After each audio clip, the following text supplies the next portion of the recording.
नमस्कार दोस्तों, आज हम एक अत्यंत दिलचस्प और ज्ञानवर्धक विषय पर चर्चा करेंगे कि बाइबल के अनुसार परमेश्वर ने पशु, पक्षी और अन्य कीट जीवों को क्यों बनाया। दोस्तों, यह प्रश्न न केवल धार्मिक दृष्टिकोण से महत्वपूर्ण है, बल्कि यह हमारे जीवन और प्रकृति के बारे में गहरी समझ को भी बढ़ाता है। बाइबल के अनुसार परमेश्वर ने सृष्टि की शुरुआत में आकाश, पृथ्वी, जल और अन्य जीव जंतुओं को अपनी योजना के अनुसार उत्पन्न किया। परमेश्वर ने यह सब एक उद्देश्य के तहत किया था।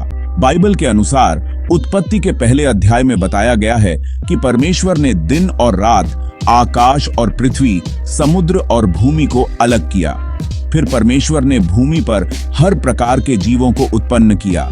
उदाहरण के लिए, बाइबल के उत्पत्ति की किताब के पहले अध्याय का 24 और 25 वचन में बताया गया है कि परमेश्वर ने पृथ्वी पर जीव जंतुओं को उनकी जाति के मुताबिक बनाया, जो भूमि पर चले और जो पशु एवं कीट आदि हों। यह दर्शाता है कि परमेश्वर ने सभी जीवों को अपने विशिष्ट स्थान और उद्देश्य के साथ उत्पन्न किया। परमेश्वर ने ऐसा इसलिए किया ताकि सृष्टि में विविधता की रचना हो सके और जीवन का संतुलन बना रहे, क्योंकि प्रत्येक जीव का एक विशिष्ट कार्य और स्थान निर्धारित है।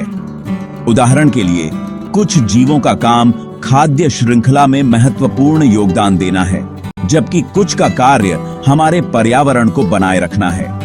उदाहरण के लिए, बाइबल के उत्पत्ति अध्याय 1 का 30 वचन में कहा गया है कि मैं प्रत्येक हरे पेड़ पौधों को जानवरों के लिए दे रहा हूं। ये हरे पेड़ पौधे उनका भोजन होंगे और पृथ्वी का हर एक जानवर, आकाश का हर एक पक्षी तथा पृथ्वी पर रेंगने वाले सभी जीव जंतु इस भोजन को खाएंगे। अर्थात यहाँ हमें बाइबल के इस वचन के अनुसार यह समझ में आता है कि सभी जीवों को परमेश्वर ने एक दूसरे के साथ संतुलन बनाए रखने के लिए उत्पन्न किया है। इसके अलावा परमेश्वर ने मनुष्यों के साथ साथ सभी जीवों को भी बनाया, ताकि मनुष्य उनके साथ मिलकर पृथ्वी पर आपसी सामंजस्य पूर्ण का जीवन जी सके। इस सृष्टि के प्रत्येक जीव के साथ परमेश्वर का एक गहरा संबंध जुड़ा हुआ है। उदाहरण के लिए, बाइबल के उत्पत्ति 1 का 26 वचन में परमेश्वर ने मनुष्यों से कहा, हम मनुष्यों को अपनी छवि में बनाएंगे और उन्हें पृथ्वी के सारे प्राणियों पर अधिकार देंगे।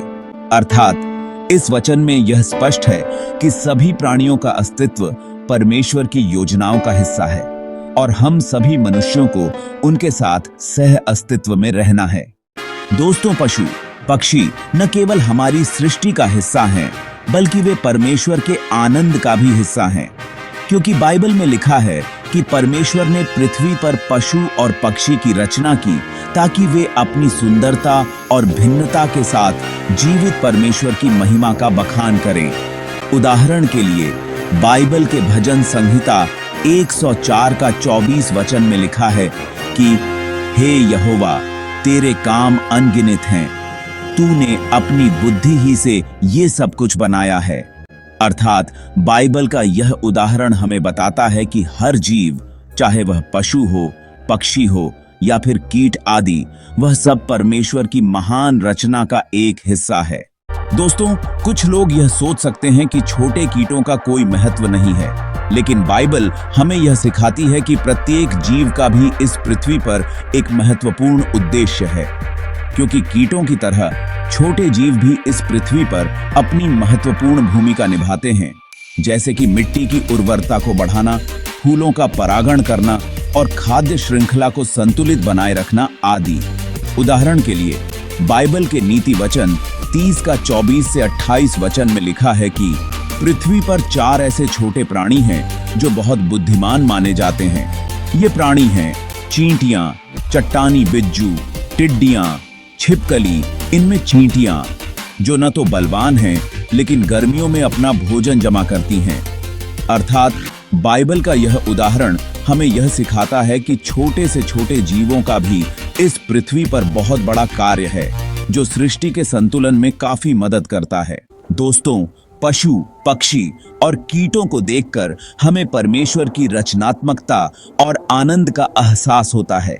क्योंकि जैसे जैसे हम इन जीवों को समझते हैं और उनकी सुंदरता का अनुभव करते हैं, वैसे वैसे हम परमेश्वर की महानता का अनुभव करते हैं। जैसा कि भजन संहिता 104 का 31 आयत में लिखा है कि यहोवा की महिमा सदा सदा बनी रहे। यहोवा ने जो कार्य किए हैं वे सभी अद्भुत हैं। अर्थात यह बाइबल का यह उदाहरण हमें बताता है कि हर जीव, चाहे वह कितना भी छोटा क्यों न हो, परमेश्वर के अद्भुत कार्य का एक महत्वपूर्ण हिस्सा है।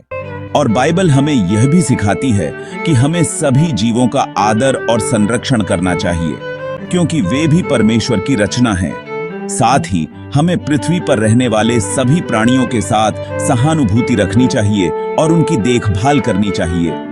बाइबल के नीति वचन 12 का 10 आयत में लिखा है कि धर्मी व्यक्ति अपने पशु के प्रति करुणा दिखाता है, परंतु दुष्ट व्यक्ति अपनी प्राणियों के साथ क्रूरता दिखाता है।